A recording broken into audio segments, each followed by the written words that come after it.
Welcome to my channel, Compass Starlight. It's story time. This is welcome to my workspace. I was sitting across the room earlier this evening and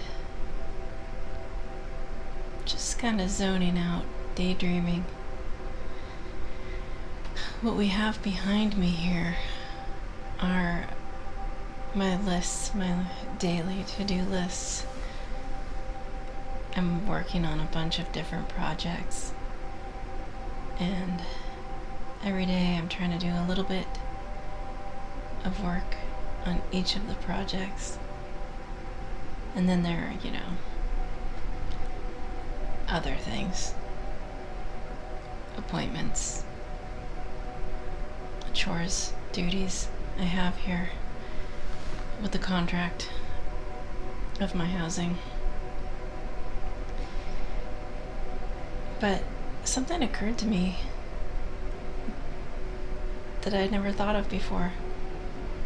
So I started telling myself a story, and now I'm going to share it with you.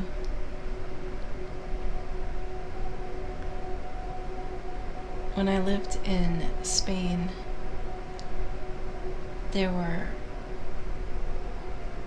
bills posted all over the city at the time, posters, and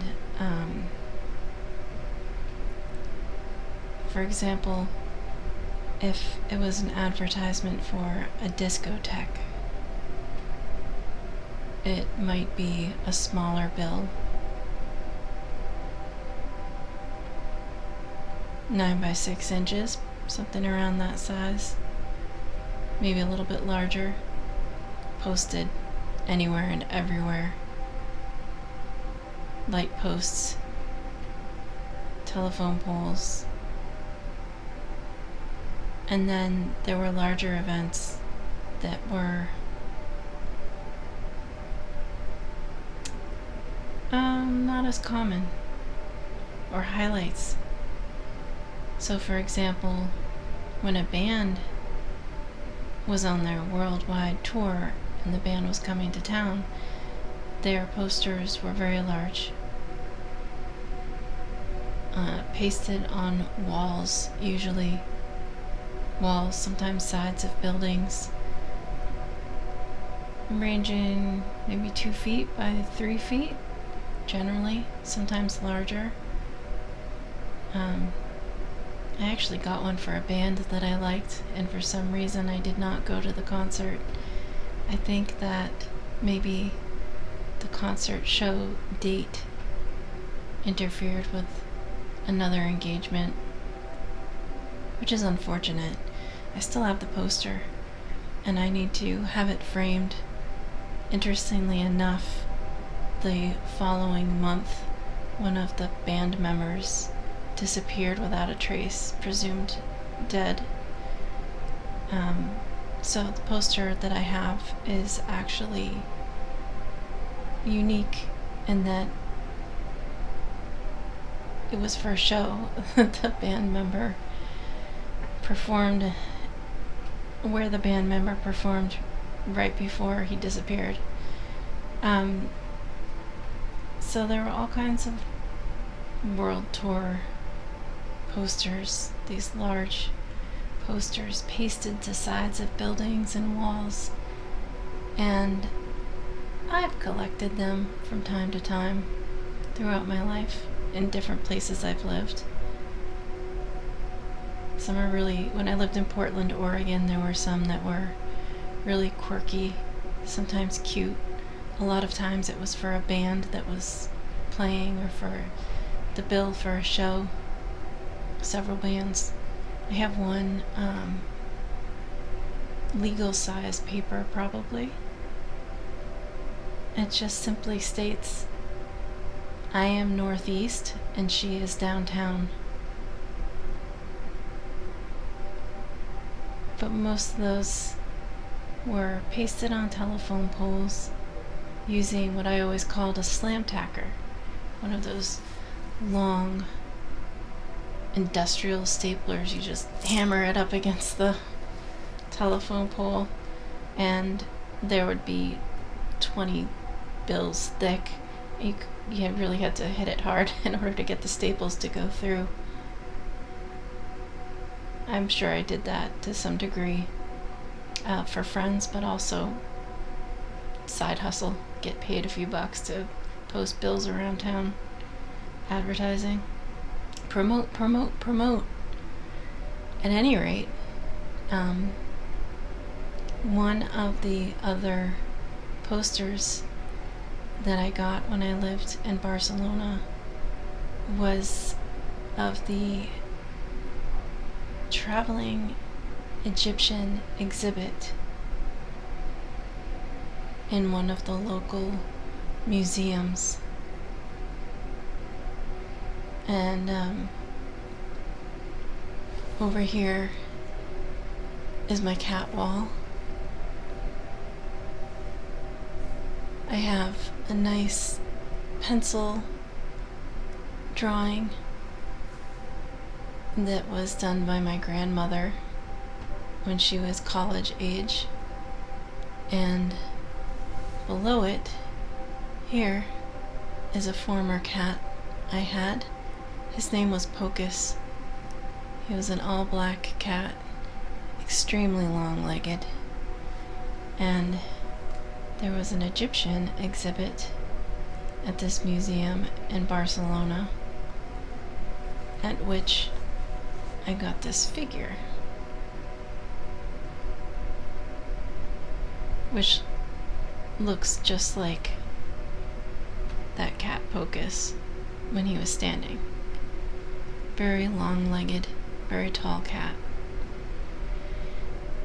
And this figure is depicted in this framed work here. The poster is a colorized photograph, reduced specifically for use as a poster.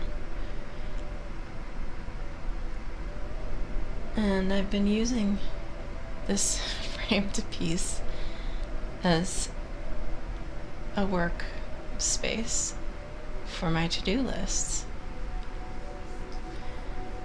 But while I was sitting here across the room earlier today, I was looking at the poster and what remains seen,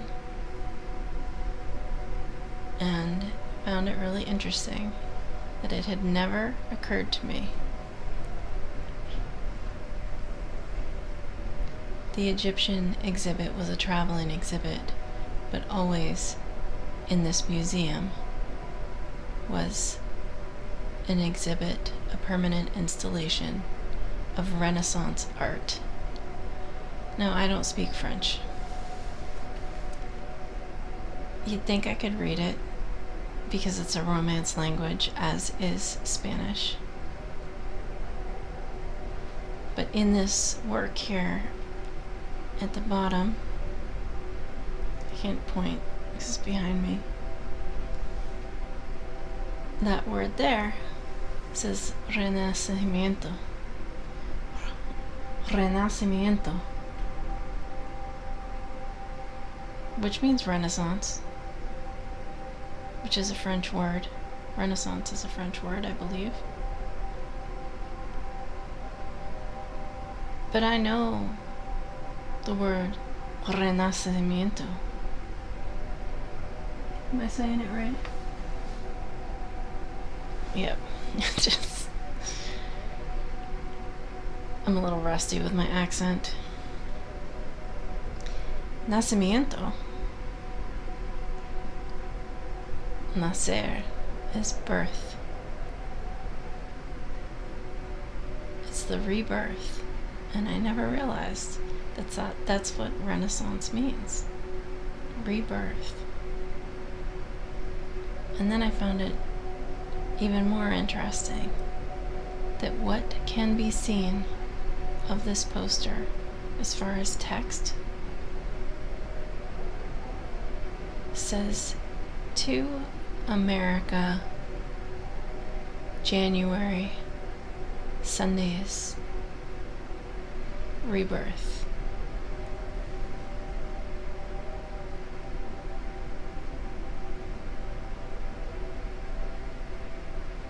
More specifically, I had focused my eyes on the larger text, which says to America, January, rebirth.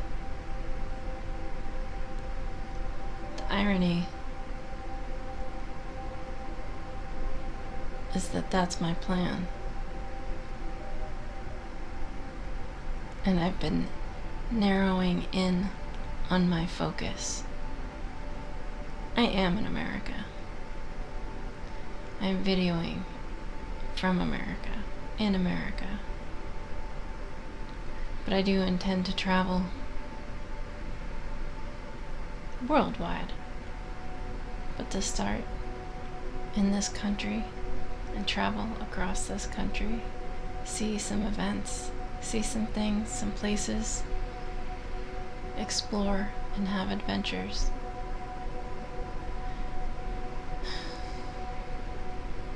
That is my message.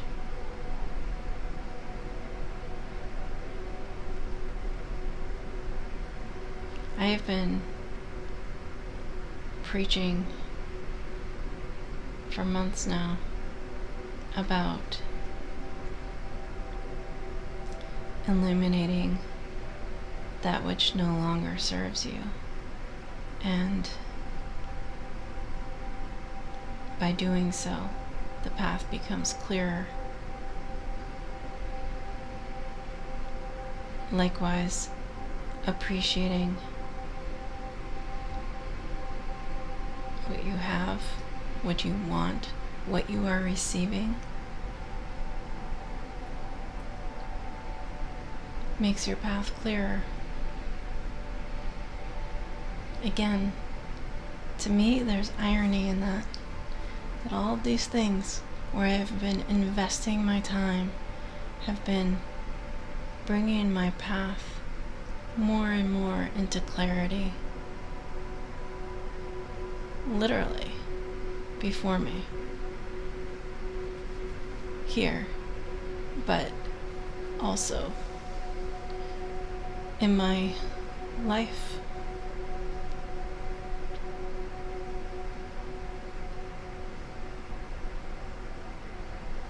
I am creating my path. So, I turn it back to my viewer. If you were to look at your life, your days for the past month or 2 months, and you had lists of the things that you were doing every day, things that you were crossing off your list, regardless of whether or not you created a list.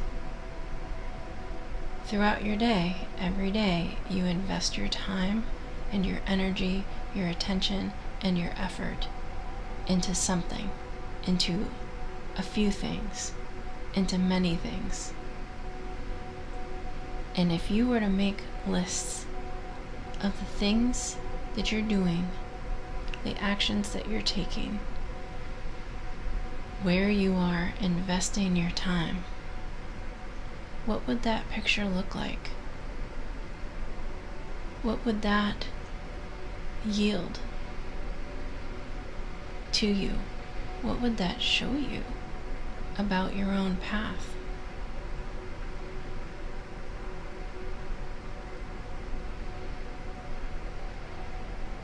Can you use my example as a way to look at your own life and answer some questions of your own? Look at your own life and how you're investing your time and your energy and your effort and your intention, where you're giving of yourself,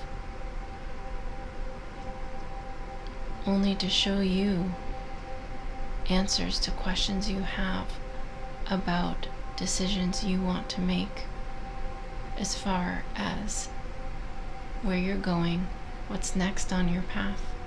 Because all the creation, all the input, all the investment, all the investment